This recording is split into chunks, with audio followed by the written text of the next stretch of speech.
Şu kopçalan yerine şu kraskası uçumun nima bo'lgan doğrusu bilmaymiz. Hozir bizga yuzatishni polностью almashtirib beramiz. Ana pishdi patologam.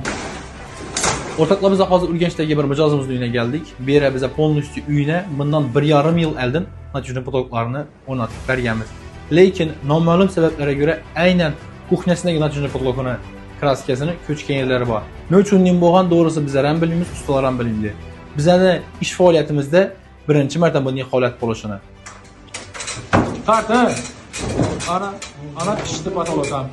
Biz o'z mahsulotlarimizga 10 yilgacha garantiya beramiz. Agar 10 yilning ichida shuning defekt paydo bo'lib qolsa, biz borib o'zlarimizning hisobimizdan almashtirib beramiz. Sizning natijada patolog bor.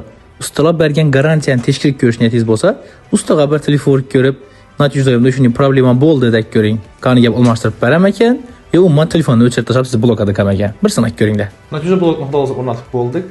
Hozir uyning egasi Zafar amdan eshitamiz gaplarini, ko'ngildagiligi bo'ldimi, yo'qmi? Zafar, ko'ngildagiligi bo'ldimi? Oldu zo'r. Evvelkisinde çıktı bir defekt bilan vaj oldu. Tozani yana almashtirib berdilar. Garantiyasi bor edi. 10 yil verdiler. Yana 1,5 yil oldu almashtirdilar. Zo'r. Şu proses davomida almashtirib berish mobaynida sizdan lishniy pul olindimi? Yo'q. Hammasi besplatni o'zi ichimda bo'ldi. 1,5 yilda o'rnatib berdingiz. Shunday defekt paydo bo'ldi, kelib o'rnatib taqlab berib ketdik, to'g'rimi? Ha. Yine shu narsa garantiya deb aytiladi og'a. Gapimizga javob berib, ishimizga sifatini javob berdik. Bo'ldi, rahmat. Yilmangizga gap yo'q.